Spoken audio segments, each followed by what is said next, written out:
The Galactic Council chamber erupted in chaos as Vox, the Riemann diplomat, revealed humanity's hidden breeding techniques. Alien representatives from across the galaxy shouted and gesticulated, their varied anatomies contorting in expressions of shock and outrage. At the center of the storm stood Vox, his elongated fingers splayed across the holographic display, showcasing human reproductive rates that defied all known biological limits. "Order! We will have order!" The council arbiter's voice boomed through the chamber, silencing the cacophony. "This emergency session will address the crisis at hand. Vox, present your findings." Vox stepped forward, his scaled skin glistening under the harsh lights. "Esteemed colleagues, the data is irrefutable. Humans possess reproductive capabilities that far surpass any known intelligent species. Their population growth threatens to upset the delicate balance we've maintained for millennia." Murmurs rippled through the assembly as Vox continued, detailing projections of human expansion across star systems. The implications were clear. Unchecked human growth could lead to resource conflicts and destabilize the political landscape of the galaxy. As the council debated, light years away on Earth, Peter Kennedy received an urgent summons. The renowned geneticist, known for his groundbreaking work in human fertility, found himself thrust into the center of an interstellar crisis. Earth's government had chosen him to represent humanity in the upcoming negotiations with the Galactic Council. "Dr. Kennedy, you understand the gravity of this situation," the Earth's ambassador said, her holographic form flickering in Kennedy's office. "We must protect our reproductive rights while avoiding conflict. The future of human expansion in the galaxy hangs in the balance." Kennedy nodded, his mind racing through the potential consequences. He had dedicated his life to enhancing human fertility, never imagining it would lead to a galactic incident. Meanwhile, in the council chambers, a decision was reached. A delegation would be sent to Earth to investigate and potentially impose restrictions on human reproduction. Vox, with his extensive knowledge of human biology and culture, was appointed as lead negotiator for the alien contingent. The Riemann diplomat's inner eyelids narrowed, betraying his deep-seated distrust of humans. To him, this species represented a threat to Riemann dominance within the council. He vowed to use this mission to curb human influence. As preparations for the diplomatic mission began, tensions escalated across the galaxy. Human military outposts went on high alert, their ships forming defensive patterns around colonies. Alien observers reported increased activity, interpreting it as signs of potential human aggression. The stage was set for a confrontation that would determine the course of galactic history. On one side stood Peter Kennedy, armed with scientific knowledge and a mandate to protect humanity's future. On the other, Vox and the alien delegation, determined to contain what they perceived as a human threat. As Kennedy boarded the shuttle that would take him to the neutral meeting ground, he couldn't help but marvel at the absurdity of the situation. Humanity's ability to reproduce, once a simple biological function, had become the focal point of interstellar politics. The fate of human expansion now rested on his ability to navigate this high-stakes negotiation over the most fundamental of human rights, the right to breed. The shuttle's engines hummed softly as Peter Kennedy gazed out at the star-speckled void. His mind raced, processing the weight of his mission. Humanity's future in the galaxy hung in the balance, all because of their ability to reproduce. As the shuttle cruised towards Centauri Prime, Kennedy immersed himself in classified data on human reproduction. His eyes widened as he scrolled through holographic displays, revealing startling information about human fertility. "This can't be right," he muttered, double-checking the figures. The data showed that humans possessed a unique genetic adaptability, allowing them to conceive and birth healthy offspring in environments that would be inhospitable to other species. Low-gravity colonies, high-radiation zones. Human babies thrived where others would falter. Kennedy leaned back, rubbing his temples. This discovery explained the Galactic Council's concerns, but it also presented an opportunity. If he could frame this adaptability as a potential benefit to the galaxy, rather than a threat, he might just salvage the negotiations. The shuttle docked with a soft thud. Kennedy gathered his materials and stepped into the gleaming corridors of Centauri Prime. The space station bustled with activity, a melting pot of alien species from across the galaxy. "Dr. Kennedy?" a melodious voice called out. He turned to see a tall, willowy figure approaching. Her skin shimmered with an iridescent quality, and her large, expressive eyes seemed to look right through him. "I am Ambassador Lyra," she said, extending a delicate hand. "Welcome to Centauri Prime." As they shook hands, Kennedy felt a strange warmth spread through him. He recalled that Centaurians were known for their empathic abilities. "Thank you, Ambassador," he replied, trying to keep his emotions in check. "I appreciate your welcome." Lyra led him through the station, briefing him on the political landscape.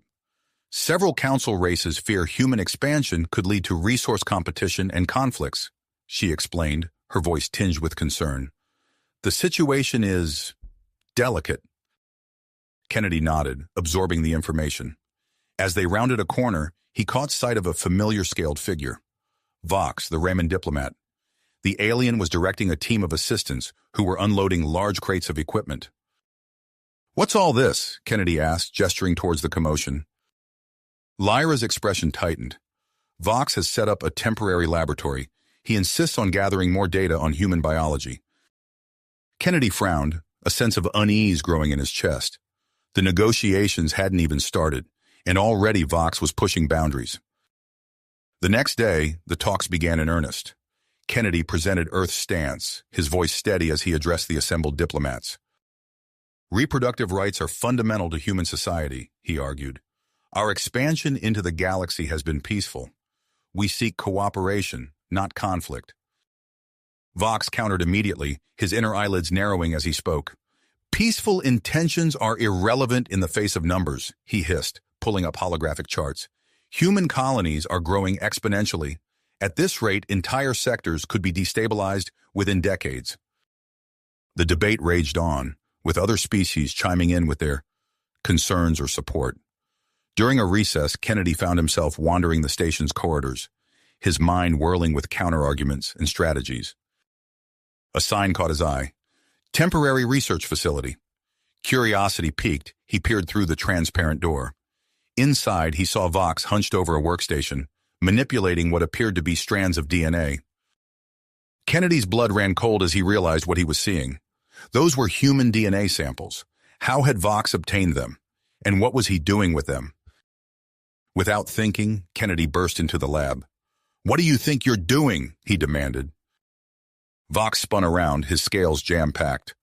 "This is a restricted area, human," he spat. "And those are restricted samples," Kennedy retorted, gesturing at the holographic display. "You have no right to conduct experiments on human DNA without consent." The argument escalated quickly, with both diplomats hurling accusations. As tensions reached a boiling point, Ambassador Lyra appeared in the doorway. "Gentlemen," she called out, her voice cutting through the chaos. Kennedy felt a wave of calm wash over him, recognizing the touch of Lyra's empathic abilities. Despite the artificial nature of the emotion, he found himself relaxing. Vox, however, seemed to resist the empathic influence. "This human has no right to interfere with my research," he snarled. "And you have no right to conduct unauthorized experiments on my species," Kennedy shot back. Lyra stepped between them, her eyes flashing with concern. "This incident will need to be reported to the council," she said firmly. "Both of you, come with me." As they followed Lyra out of the lab, Kennedy noticed other diplomats gathering, drawn by the commotion. Whispers spread through the crowd, and he realized that this confrontation could have far-reaching consequences. In that moment, an idea struck him. It was risky, but it might be their best chance at salvaging the negotiations and protecting human interests. "Wait," Kennedy called out, causing Lyra and Vox to pause. "I have a proposal." All eyes turned to him as he took a deep breath. "I propose a joint human-alien research initiative," he said, his voice carrying through the corridor. "We'll study human reproduction openly and transparently. No more secrets, no more unauthorized experiments. We'll work together to understand the implications of our fertility and find ways to coexist peacefully." A murmur ran through the assembled diplomats. Vox's inner eyelids flickered rapidly, a sign of intense thought. Lyra tilted her head, studying Kennedy with newfound interest. As the implications of his proposal sank in, Kennedy noticed Lyra moving closer to him. Her questions, when they came, went beyond mere diplomatic curiosity. "Tell me, Dr. Kennedy," she said softly, her eyes searching his face. "What drives humans to expand so relentlessly? What is it about your species that makes you so adaptable?" Kennedy found himself drawn into conversation with the Centaurian diplomat, even as he kept one eye on Vox and the other diplomats. He couldn't shake the feeling that there was more to Lyra's interest than simple mediation. As news of the confrontation and Kennedy's proposal spread, the political landscape shifted once again. Reports came in of human colonies fortifying their defenses, while Earth's military went on high alert. The negotiations teetered on a knife's edge, with the potential for conflict growing by the hour. Kennedy realized that he was now at the center of a complex web of diplomacy, science, and potential romance. The fate of human expansion in the galaxy rested on his ability to navigate these treacherous waters while uncovering the true motives of both Vox and Lyra. As he prepared for the next round of negotiations, Kennedy couldn't help but wonder, what other surprises did the galaxy have in store for humanity? Kennedy's proposal hung in the air, electrifying the gathered diplomats. The corridor buzzed with whispers as species from across the galaxy considered the implications of a joint human-alien research initiative. Vox's inner eyelids flickered rapidly, his scaled fingers twitching as he processed this unexpected turn of events. Ambassador Lyra stepped forward, her iridescent skin shimmering under the station's lights.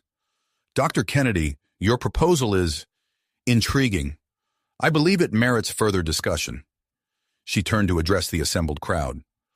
"I will arrange a series of private meetings to explore this possibility in greater detail." As the diplomats dispersed, Kennedy felt a mix of relief and apprehension. He had bought some time, but the real challenge lay ahead. Over the next few days, Kennedy found himself shuttling between meeting rooms, explaining his proposal to various alien representatives. The station's corridors became a blur of different species, each with their own concerns and agendas. It was during one of these meetings that the unexpected breakthrough occurred. Dr. Zara, an Arcturian xenobiologist with 4 arms and a head that seemed too large for her body, burst into the room, her eyes wide with excitement. "Forgive my interruption," she said, her translator struggling to keep up with her rapid speech. "But I've made a discovery that could change everything." Kennedy leaned forward, intrigued. "Go on, Dr. Zara." The Arcturian activated a holographic display, filling the room with swirling strands of DNA. "My research suggests that human adaptability isn't just a threat, it's an opportunity. Controlled genetic exchange between humans and compatible alien races could lead to increased resilience and adaptability across various species." The room erupted in a cacophony of voices. Some council members saw the potential for advancement, while others recoiled at the idea of genetic mixing. Vox's voice cut through the chaos. "This is preposterous. Dr. Zara's findings are clearly based on flawed data." He turned to Kennedy, eyes narrowing. "I demand access to Earth's genetic databases to conduct my own analysis." Kennedy stood his ground. "While I'm open to scientific cooperation, Vox, I can't grant unrestricted access to our genetic data. There are privacy concerns, not to mention the potential for misuse." As the debate intensified, the lights in the room suddenly flickered. A moment later, all communication devices emitted a harsh static before going silent. Commander Thax, a towering Praetorian with steel-gray skin, burst into the room. "We're under attack. A group of extremists has sabotaged our communication systems. We're cut off from external contact." Panic rippled through the assembled diplomats. Kennedy caught Lyra's eye, and they both moved to calm the crowd. "Everyone, please remain calm," Lyra's voice carried over the commotion. "We have protocols for situations like this." Commander Thax nodded. "All delegates are to return to their quarters immediately. We're initiating emergency lockdown procedures while we investigate the breach." As the diplomats filed out, Kennedy found himself walking alongside Lyra. "This complicates things," he muttered. Lyra's large eyes met his. "Indeed, but it might also present an opportunity. With everyone confined, we'll have more time for discussions." Over the next day, Kennedy and Lyra worked tirelessly to maintain calm among the human delegation. During a quiet moment, Lyra opened up about her own species' challenges. "The Centaurians are facing a population decline," she admitted, her voice tinged with sadness. "Our fertility rates have been dropping for generations." Kennedy's mind raced with possibilities. "That's fascinating. There might be parallels with some of the work I've done on Earth." As they delved deeper into the topic, Kennedy felt a growing connection with Lyra. Her intelligence and dedication to her people were admirable, and he found himself wanting to help. Meanwhile, in a secluded corner of the station, Vox hunched over a makeshift communication device. "Prepare for potential military action against human colonies," he hissed into the transmitter, unaware that his message was being intercepted by Zorn, a human intelligence officer disguised as part of the maintenance crew. Zorn's fingers flew over his decryption device, his brow furrowed in concentration. The contents of this transmission could change everything. As the lockdown stretched into its second day, Dr. Zara approached Kennedy with a glimmer in her eyes. "I have a proposal," she said, her voice low. "A small-scale, controlled experiment to test my theory about genetic exchange. Fully ethical, with informed volunteers." Kennedy considered the idea. It was risky, but it could shift the entire narrative of the negotiations. "Let me think about it," he replied, his mind already whirling with possibilities. The confined environment began to take its toll on the delegates. Small arguments broke out in the communal areas, tensions rising with each passing hour. Kennedy, drawing on years of experience in high-pressure labs, worked with Lyra to implement stress reduction techniques. "Deep breaths, everyone," he called out during one particularly heated exchange between a Rigelian and a Betelgeusian. "Let's focus on what we have in common, not our differences." As Kennedy and Lyra worked together, their relationship deepened. They found themselves sharing more than just diplomatic strategies. Lyra spoke of Centaurian philosophy, their approach to interspecies relations fascinating Kennedy. "We believe in the interconnectedness of all sentient beings," Lyra explained, her eyes shining. "That's why this situation is so distressing. We should be finding ways to coexist, not fighting over resources." Kennedy nodded, feeling a warmth spread through him that had nothing to do with the station's environmental controls. He opened his mouth to respond, but was interrupted by a commotion in the corridor. Commander Thax's voice boomed through the station's speakers. "Attention all delegates. We have made progress in our investigation. Evidence points to a radical faction known as the Purists as the culprits behind the communication sabotage. We are intensifying our search for any sympathizers who might be hiding among you." The announcement sent a ripple of unease through the station. Kennedy caught Lyra's eye, both of them realizing that the situation had just become even more complex. As they stood together, watching the worried faces of the delegates around them, Kennedy couldn't shake the feeling that they were standing on the precipice of something monumental. The next few hours would be crucial in determining the fate of human expansion and interspecies relations throughout the galaxy.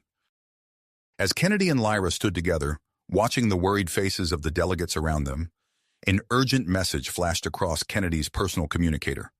It was from Zorn, the undercover human intelligence officer disguised as part of the maintenance crew. "Dr. Kennedy, we need to talk. Immediate, secure channel only." Kennedy's pulse quickened. He turned to Lyra, keeping his voice low. "I need to step away for a moment. Urgent matter." Lyra nodded, her large eyes reflecting concern. "Of course. I'll continue to monitor the situation here." Kennedy made his way to a secluded alcove, activating his communicator's secure channel. Zorn's face appeared, his expression grim. "I've intercepted and decrypted a transmission from Vox," Zorn reported, his voice barely above a whisper. "He's instructing Raymond forces to prepare for preemptive strikes against key human colonies." Kennedy's blood ran cold. "Are you certain?" "Positive. I'm sending you the decrypted message now." As Kennedy read the contents of Vox's transmission, his mind raced. This changed everything. The threat to human expansion was no longer theoretical. It was imminent and potentially catastrophic. Just then, Dr. Zara approached, her forearms gesticulating excitedly. "Dr. Kennedy, I've finalized my proposal for the genetic exchange experiment. I believe it could be the key to resolving this crisis." Kennedy looked from Dr. Zara to his communicator, where Zorn's worried face still hovered. He took a deep breath, making a split-second decision. Dr. Zara, I need you to present your proposal to Ambassador Lyra immediately. Zorn, stand by for further instructions. As Dr. Zara hurried off to find Lyra, Kennedy's communicator crackled to life once more. This time, it was Commander Thax's imposing face that filled the screen. "Attention all delegates," Thax announced, his deep voice resonating through the station's speakers. "We've neutralized a hidden purist cell responsible for the communication sabotage. Systems are coming back online now." A chorus of relieved sighs echoed through the corridors as screens flickered to life and communication devices began to function again. Kennedy wasted no time. "Commander Thax, I need to call an emergency session of the Galactic Council immediately. It's a matter of utmost urgency." Within the hour, the council chamber was filled to capacity. Species from across the galaxy sat in tense silence as Kennedy took the podium. He could feel Vox's eyes boring into him from across the room. "Esteemed members of the council," Kennedy began, his voice steady despite the gravity of the situation. "I come before you with evidence of a grave threat to galactic peace." He presented Zorn's decrypted message, watching as shock and disbelief rippled through the assembly. Vox's mandibles clicked furiously as he realized his plans had been exposed. "This is outrageous," Vox sputtered, rising from his seat. "These accusations are baseless." But the evidence was irrefutable. As more council members voiced their outrage at Vox's duplicity, Kennedy pressed on. "In light of this threat, I propose the formation of a joint human-alien task force. This group will oversee both scientific cooperation and diplomatic relations, ensuring that human expansion does not come at the cost of other species' security." Murmurs of interest spread through the chamber. Kennedy nodded to Dr. Zara, who stepped forward to present her proposal for genetic exchange experiments. "Our research suggests that controlled genetic exchange between humans and compatible alien races could lead to increased resilience and adaptability across various species," Dr. Zara explained, her excitement palpable. "This task force would oversee these experiments, ensuring they are conducted ethically and safely." As discussions intensified, Ambassador Lyra rose to speak. Her iridescent skin seemed to glow as she addressed the council. "The Centaurians have long faced challenges with our own reproduction," Lyra revealed, her voice carrying a note of vulnerability that Kennedy had never heard before. "Dr. Zara's research offers hope not just for humans, but for many species facing similar issues. I urge the council to support this initiative." The chamber erupted in a flurry of debate. Kennedy watched as alliances shifted, with more and more delegates rallying behind his proposal. Vox and his supporters found themselves increasingly isolated. As the emergency session stretched into its fourth hour, a vote was called. The results were overwhelming. The council approved the formation of the Joint Task Force and the commencement of Dr. Zara's experiments. Vox, his plans in tatters, received an urgent communication from Raymond High Command. With a final glare at Kennedy, he swept out of the chamber, recalled to his homeworld for consultations. In the aftermath of the vote, Kennedy found himself appointed as the human representative to lead the newly formed task force. As delegates filed out of the chamber, Lyra approached him, her eyes shining with a mix of relief and excitement. "It seems we have much work ahead of us, Dr. Kennedy," she said, placing a hand on his arm. Kennedy nodded, acutely aware of the warmth of her touch.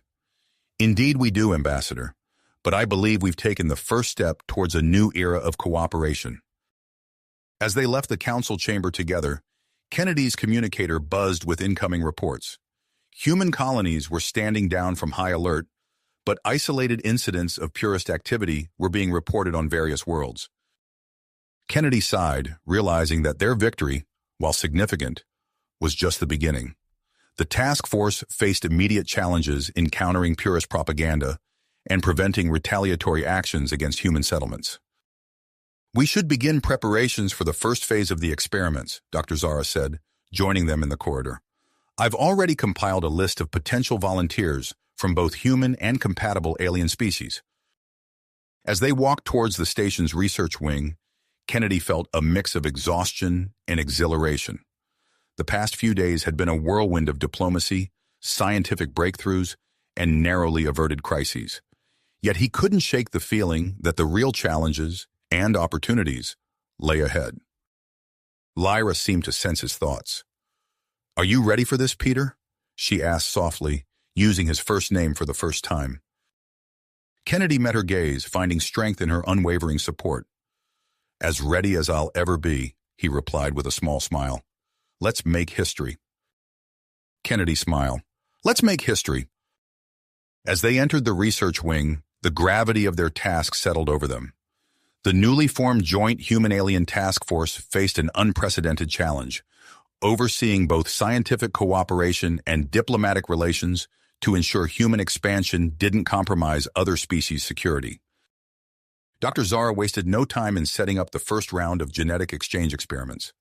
A diverse group of volunteers from compatible species gathered in the pristine lab, their faces a mix of excitement and apprehension.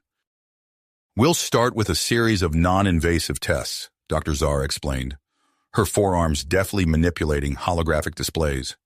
"Our goal is to identify potential areas of genetic compatibility without compromising the unique characteristics of each species."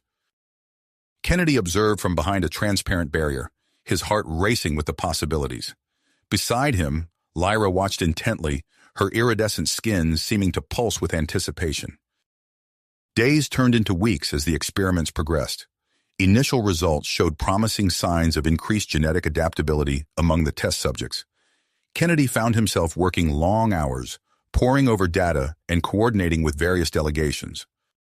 One evening, as he rubbed his tired eyes, Lyra approached with a steaming cup of Centaurian tea. "You need to rest, Peter," she said softly, using his first name with a familiarity that sent a warm thrill through him. He accepted the cup gratefully. "There's so much at stake, Lyra. If we can make this work—" A deafening explosion rocked the station, cutting off his words. Alarms blared as smoke filled the corridor. Kennedy and Lyra raced towards the source, dread building in their chests. They arrived at the main research lab to find chaos. Equipment lay in smoldering ruins, and several researchers nursed injuries. Commander Thax's voice boomed over the communication system. "Attention all personnel. We are under attack by purist extremists. Secure all sensitive data and proceed to designated safe zones immediately." Kennedy's mind raced. This wasn't just an attack on their station. Reports flooded in of similar strikes on research facilities across multiple worlds. The purists, it seemed, were launching a coordinated assault on the entire genetic exchange program. In the aftermath of the attacks, Commander Thax was appointed head of security for all task force operations. His imposing figure loomed over Kennedy as they assessed the damage. "We've lost critical equipment and data," Thax growled, his cybernetic eyes scanning the wreckage. "This setback could derail the entire project." Kennedy nodded grimly. "We need to implement stricter security measures without compromising the open, collaborative spirit of our work. It's a delicate balance, but it's crucial." As they worked to salvage what they could, Kennedy received an urgent message from Lyra. Her usually serene features were etched with worry as her holographic image flickered to life. "Peter, I've received troubling news from Centauri Prime," she said, her voice tight. "Conservative factions are pressuring my government to withdraw from the genetic exchange program. They fear we'll lose our cultural identity through these experiments." Kennedy felt a pang of concern, both for the project and for Lyra personally. "We can't lose Centaurian support," he said. "What can I do to help?" Together they crafted a compelling argument addressing the Centaurians' concerns. Kennedy drew on his expertise in human genetics and cultural anthropology, emphasizing how genetic adaptability could strengthen rather than dilute cultural identities. As they worked late into the night, Kennedy found himself drawn closer to Lyra. Her intelligence, dedication, and quiet strength were increasingly captivating. He caught himself staring at the way her skin shimmered in the low light, then quickly looked away, reminding himself of the professional boundaries they needed to maintain. Their efforts to salvage diplomatic support were interrupted by another crisis. Reports began flooding in from human colonies of unusual birth rates and genetic anomalies. Fear and speculation spread like wildfire, threatening to undo all the progress they'd made. Kennedy knew they needed to act fast to contain the spread of misinformation. He reached out to Dr. Malcolm Taylor, a renowned human epidemiologist he'd worked with years ago. "Malcolm, I need your help," Kennedy said as soon as the call connected. "We're facing a potential panic situation here." Dr. Taylor's weathered face creased with concern as Kennedy briefed him on the situation. "I'll assemble a team and head your way immediately," he promised. "We'll get to the bottom of this, Peter."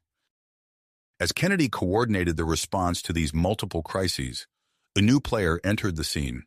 Admiral Cora, a female Andromedan military leader, arrived at Centauri Prime with a delegation from a previously isolated sector of the galaxy. The Andromedans' towering crystalline forms were an impressive sight as they strode into the council chamber. Admiral Cora's voice resonated with a musical quality as she addressed the assembly. "We come seeking partnership," she announced. "Our people have long struggled with fertility issues. We believe your genetic exchange program may hold the key to our survival." Kennedy saw an opportunity to strengthen the task force's position and counter the growing purist threat. He approached Admiral Cora after the session, extending a hand in greeting. "Admiral, I'm Dr. Peter Kennedy, human representative to the task force. We welcome your interest in our program. Perhaps we could discuss potential collaboration." As they began to talk, Kennedy noticed several council members watching their interaction with wary eyes. He realized that Andromedan involvement could raise concerns about military implications, adding yet another layer of complexity to the already delicate political balance. Amidst these diplomatic maneuvers, Dr. Zara burst into Kennedy's office, her eyes wide with excitement. "Peter, you need to see this," she said, pulling up a holographic display. "I've made a breakthrough." Kennedy leaned in, studying the complex genetic models rotating before him. Dr. Zara had discovered a method to enhance genetic compatibility between humans and several alien species without compromising their unique characteristics. "This could be the key to securing widespread support for the program," Kennedy breathed, his mind already racing with the implications. As news of the breakthrough began to spread, Kennedy knew he had to act quickly to control the narrative. He organized a series of informational sessions for Galactic Council members, hoping to build consensus before making a public announcement. During these sessions, Kennedy noticed a growing rift between the pro-exchange and isolationist factions within the council. The fragile alliance he had worked so hard to build was threatening to crumble. Exhausted and overwhelmed, Kennedy found himself questioning the entire endeavor. The potential benefits of the genetic exchange program seemed increasingly outweighed by the risks and conflicts it had generated. It was Lyra who found him late one night, staring out at the stars from the observation deck. She placed a gentle hand on his shoulder, her touch sending a jolt through him. "Peter," she said softly, "remember why we started this. The potential for lasting peace, for progress that benefits all our peoples. We can't give up now." Kennedy turned to her, struck by the persistence in her luminous eyes. He realized that whatever challenges lay ahead, he didn't have to face them alone. With Lyra by his side and allies from across the galaxy supporting their vision, there was still hope. As they stood together, looking out at the vast expanse of space, Kennedy felt a renewed sense of purpose. The path ahead was uncertain, fraught with danger and opposition. But the promise of a united future for humans and aliens alike was worth fighting for. The station's comm system crackled to life, interrupting the moment. "Dr. Kennedy, please report to the main conference room." Commander Thax's voice boomed. "We've received a priority transmission from Earth. It's time to make some decisions." Kennedy exchanged a determined look with Lyra. Whatever came next, they would face it together. The fate of human-alien relations, and potentially the genetic future of multiple species across the galaxy, hung in the balance. But for now, they had work to do. Kennedy and Lyra entered the conference room, their faces set with willpower. Commander Thax's cybernetic eye whirred as it focused on them, his expression grim. "Earth is demanding immediate results," Thax said without preamble. "They're growing impatient with the slow progress of the genetic exchange program." Kennedy opened his mouth to respond, but alarms blared throughout the station, cutting him off. Red emergency lights bathed the room in an eerie glow. "Multiple research facilities under attack," A voice crackled over the intercom. Purist extremists have released an unknown biological agent. Kennedy's blood ran cold. He exchanged a worried glance with Lyra before sprinting towards the main lab, his heart pounding in his chest. The scene that greeted them was chaotic. Volunteers and researchers alike were collapsing, their bodies racked with violent convulsions. Dr. Zara moved frantically between patients, her forearms a blur as she tried to stabilize their conditions. "It's a weaponized virus," she shouted over the din of alarms and moans of pain, "specifically targeting our genetically modified subjects." Kennedy's mind raced. "We need to implement quarantine protocols immediately," he ordered, turning to Commander Thax, who had followed them into the lab. "Seal off all affected areas and initiate decontamination procedures." As Thax barked orders into his communicator, Kennedy approached one of the stricken volunteers. The man's skin had taken on a sickly greenish hue, his eyes rolling back in his head. "Hold on," Kennedy murmured, gripping the volunteer's hand. "We'll find a cure." Over the next few days, the situation deteriorated rapidly. Reports flooded in from research sites across multiple worlds, all hit by the same vicious virus. Dr. Zara and her team worked around the clock, their eyes red-rimmed from lack of sleep as they sought an antidote. Kennedy coordinated tirelessly with Commander Thax, implementing ever-stricter quarantine measures. The once bustling research wing now resembled a ghost town, with only the occasional hazmat-suited figure moving through the sterile corridors. As resources stretched thin and tempers frayed, an unexpected ally emerged. Admiral Cora of the Andromedans strode into the command center, her crystalline form seeming to pulse with energy. "Dr. Kennedy," her musical voice resonated through the room, "my people have developed advanced medical technologies that may assist in combating this virus. We offer our full support." Kennedy felt a surge of hope, but he noticed the wary glances exchanged by some of the Galactic Council members present. He knew he'd have to tread carefully to accept this much-needed help without raising further suspicions about Andromedan influence. "Admiral Cora, your offer is most welcome," he said, choosing his words carefully. "Perhaps we could integrate your technologies with our existing research efforts under the supervision of our joint task force?" As they hammered out the details, a commotion erupted from the nearby lab. Kennedy rushed in to find Dr. Malcolm Taylor, the human epidemiologist, in an animated discussion with a group of Centaurian scientists. "It's right there in the human DNA," Taylor was saying, pointing excitedly at a holographic display, "a unique protein structure that provides resistance to the purest virus." Kennedy leaned in, studying the complex genetic model rotating before him. "This could be the key we've been looking for," he breathed. Over the next few days, the joint human-alien medical team worked feverishly to synthesize an antidote based on the newly discovered human genetic trait. Kennedy barely slept, coordinating efforts between the various research teams and fending off increasingly panicked inquiries from Earth and other affected worlds. Finally, after what felt like an eternity, Dr. Zara burst into Kennedy's office, her eyes wide with excitement. "We've done it," she exclaimed. "The antidote works." The mood in the research wing shifted from despair to cautious optimism as the cure was administered to the infected volunteers. Slowly but surely, their conditions began to improve. In the aftermath of the crisis, Kennedy and Lyra worked tirelessly to rebuild trust in the genetic exchange program. They organized a series of public demonstrations, showcasing the positive outcomes of their research. "As you can see," Kennedy addressed a gathered crowd, gesturing to a group of fully recovered volunteers, "the antidote developed through our collaborative efforts has not only saved lives, but has also enhanced overall resistance to a wide range of pathogens." The successful handling of the virus attack had shifted perceptions among many previously skeptical council members. Support for the program grew, but new challenges loomed on the horizon. Reports began trickling in from human colonies of rapid, unprecedented evolutionary changes in their populations. Kennedy received the news with a mixture of fascination and concern. "We're seeing accelerated adaptation to local environments," Dr. Taylor explained, showing Kennedy data from multiple worlds. "Improved lung capacity on low-oxygen planets, enhanced UV resistance on worlds with intense solar radiation. It's remarkable, But the speed of these changes is unsettling. Kennedy assembled a specialized team to investigate these phenomena, suspecting a connection to the recent virus attack and subsequent cure. As they delved deeper into the mystery, tensions began to rise between Earth's government and the Galactic Council. "We need to accelerate the genetic enhancement program," insisted the human ambassador during a heated council session. "These advancements could ensure humanity's survival and progress in the galaxy."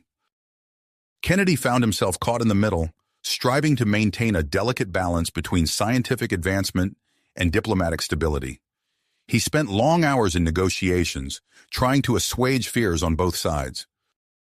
Amidst the political turmoil, Kennedy found solace in his deepening relationship with Lyra. Their shared experiences had forged a strong bond between them, transcending the barriers of their different species. One evening, as they stood together on the observation deck, Lyra's iridescent skin shimmering in the starlight, Kennedy felt a sense of peace wash over him. He reached out, gently intertwining his fingers with hers. "Whatever challenges we face," Lyra said softly, "we'll face them together." Their moment of tranquility was interrupted by an urgent message from Dr. Zara. "Peter, you need to come to the lab immediately," her voice crackled over the comm system. "We've made a discovery that changes everything."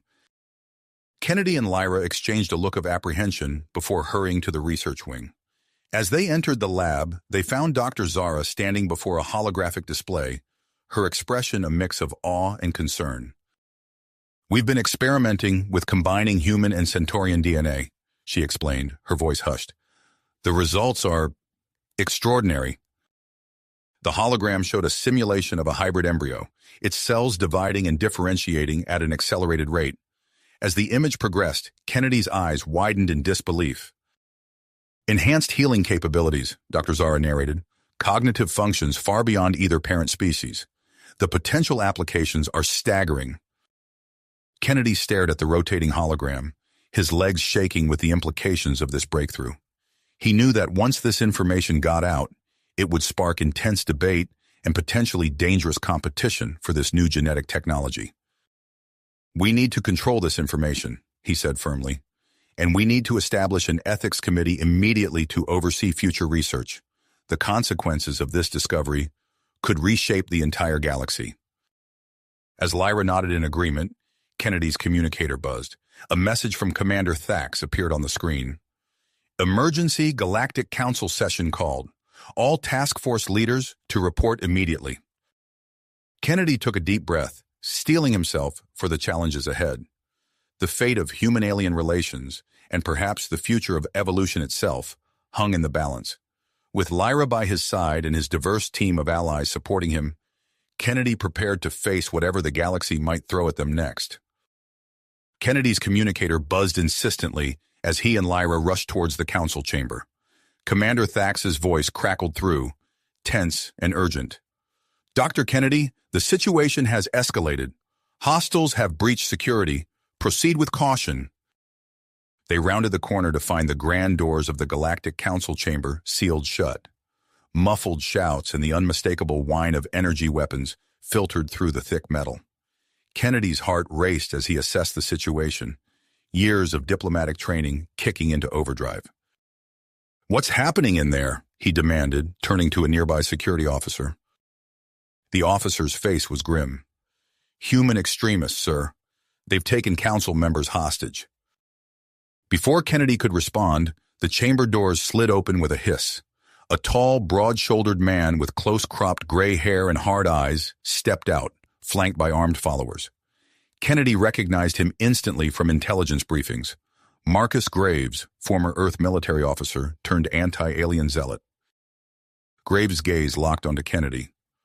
"Ah, the great Dr. Peter Kennedy," he sneered. "Come to present your case for diluting humanity's essence?" Kennedy kept his voice level, hands raised in a placating gesture.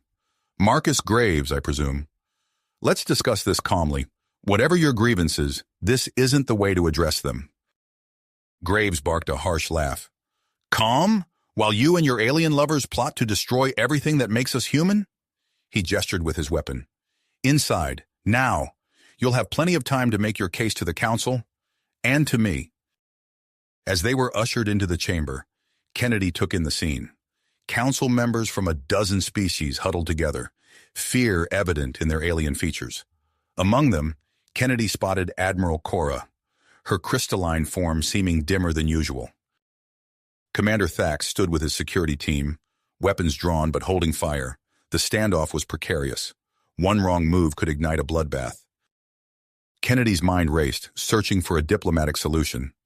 He caught Lyra's eye, seeing his own worry reflected there.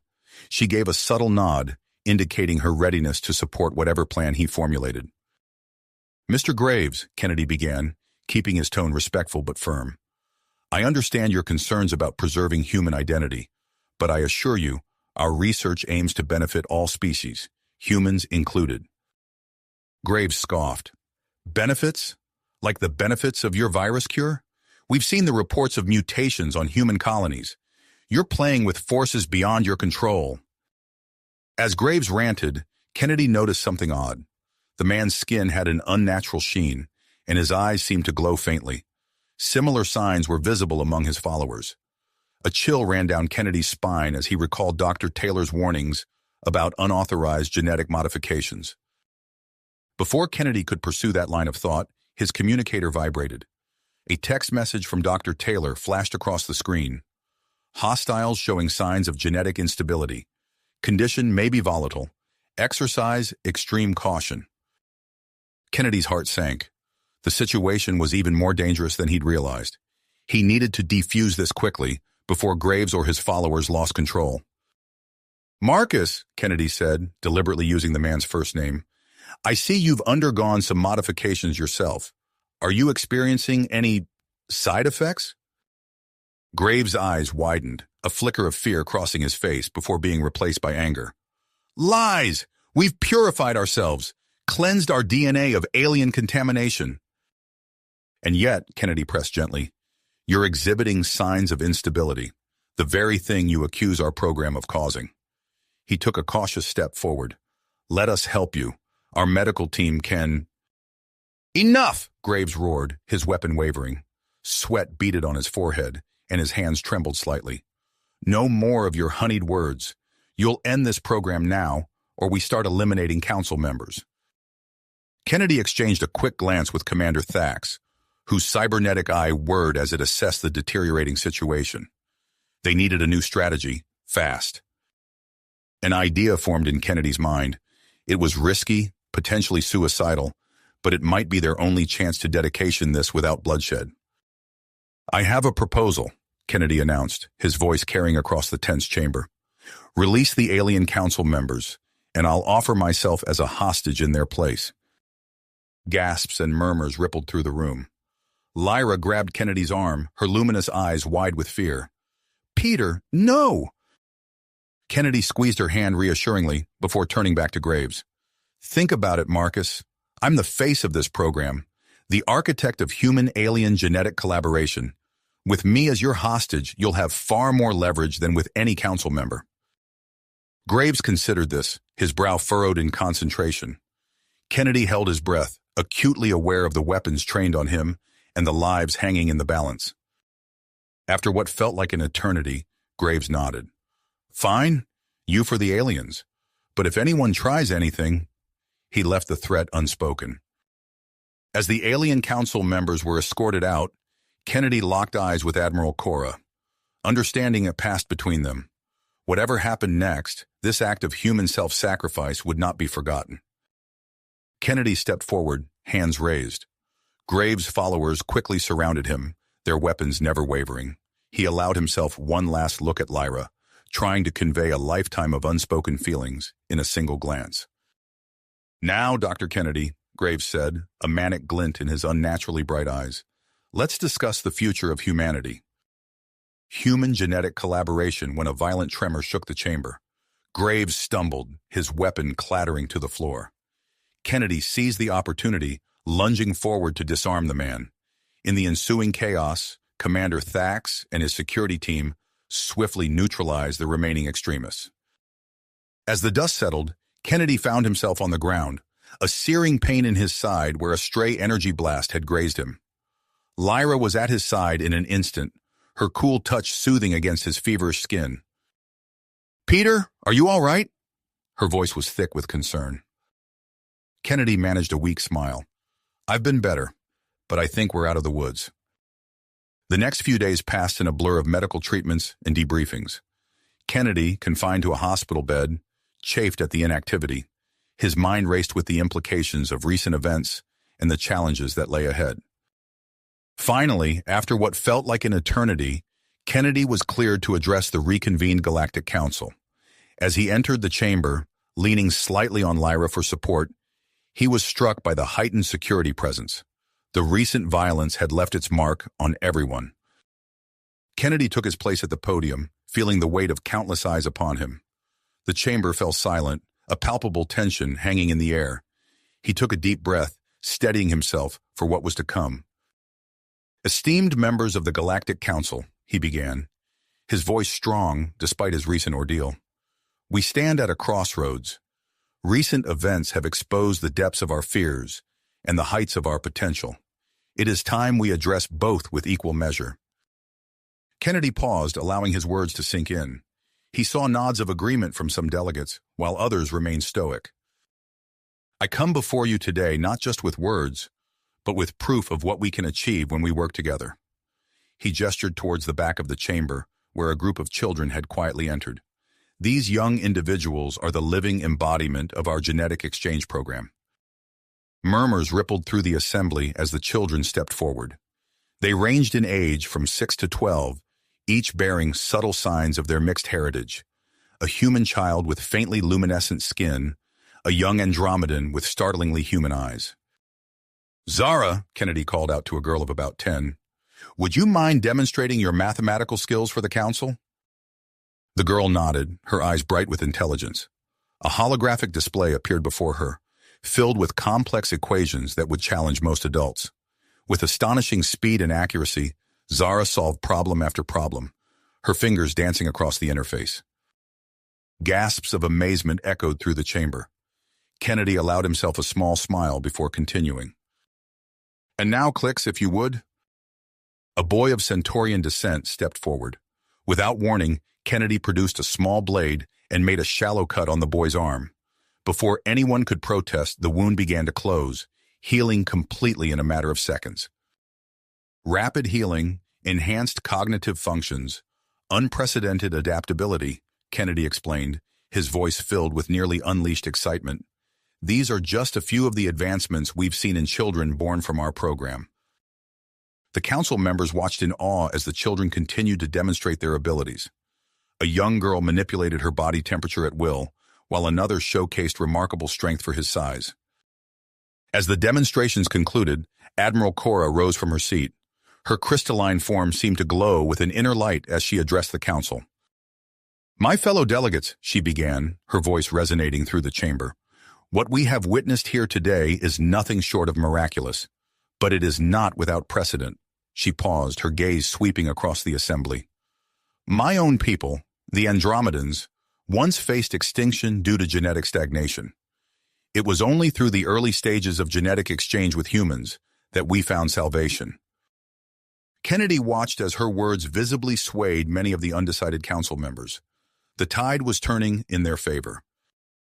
As discussions erupted among the delegates, a commotion at the chamber entrance caught Kennedy's attention. To his shock, Marcus Graves was being escorted in, heavily guarded but no longer in restraints. What's the meaning of this? Kennedy demanded, his body tensing instinctively. Commander Thack stepped forward. He's requested to address the council, Dr. Kennedy. We've taken every precaution. Graves approached the podium, his once imposing frame now hunched and weakened. When he spoke, his voice was a far cry from the confident zealot who had taken the council hostage. I was wrong, Graves began, his words barely above a whisper. My actions were driven by fear. Fear of change, fear of losing what it means to be human. He looked up, meeting Kennedy's gaze. But I see now that I was fighting against the very thing that could save us. A hush fell over the chamber as Graves continued. The modifications I underwent, they were supposed to purify human DNA. Instead, they've left me with severe health issues and genetic instability. Dr. Taylor, who had been quietly observing from the sidelines, stepped forward. If I may, Council members, I'd like to present my findings on the dangers of unregulated genetic manipulation. He activated a holographic display showing side-by-side comparisons of stable genetic combinations from the exchange program and the deteriorating DNA structures of Graves and his followers. As you can see, Taylor explained, controlled collaboration leads to stable, beneficial outcomes. Isolation and fear-driven manipulation, on the other hand, result in genetic chaos. Kennedy watched as understanding dawned on the faces of the council members. This real-world example of the risks of genetic isolationism versus the benefits of collaboration was proving to be a turning point. As the council prepared to vote on the future of the genetic exchange program, Kennedy knew it was time for his final appeal. He straightened his posture, ignoring the lingering pain in his side, and addressed the assembly once more. Distinguished delegates, we stand on the brink of a new era, one where the boundaries between species blur, not to erase our uniqueness, but to enhance it. I propose the establishment of the Galactic Genetic Cooperative, an organization dedicated to ethical genetic research and application, with representatives from all participating species. Kennedy's words rang out clear and strong, painting a vision of a future where the benefits of genetic exchange were shared equally among all races, safeguarded against misuse. As he concluded his speech, Kennedy could feel the energy in the room shift. The council members looked at each other, nodding in agreement. When the vote was called, the result was overwhelmingly in favor of Kennedy's proposal. In the days that followed, Kennedy found himself thrust into a whirlwind of activity. As the newly appointed director of the Galactic Genetic Cooperative, with Lyra as his deputy, he worked tirelessly to implement the new program. Research facilities were established across multiple worlds, and a new educational curriculum was developed to prepare the next generation for life in a genetically diverse galaxy. One evening, exhausted but exhilarated, Kennedy stood on an observation deck of Centauri Prime with Lyra. They gazed out at the stars, each lost in thought about the journey that had brought them to this point. "It's hard to believe how far we've come," Lyra murmured, her iridescent skin shimmering in the starlight. Kennedy nodded, taking her hand in his. Their fingers intertwined, a physical representation of the bridge they had helped build between their species. A burst of laughter drew their attention. A group of children, human, alien, and hybrid, raced past them, engrossed in some game that transcended species boundaries. Kennedy and Lyra watched them go, matching smiles on their faces. As they turned back to the view, Kennedy felt a sense of profound contentment wash over him. The galaxy spread out before them, vast and full of possibilities. And for the first time in a long while, the future looked brighter than ever. You have reached the end of the story. If you enjoyed this story and want to support us, please leave a like and subscribe to our channel.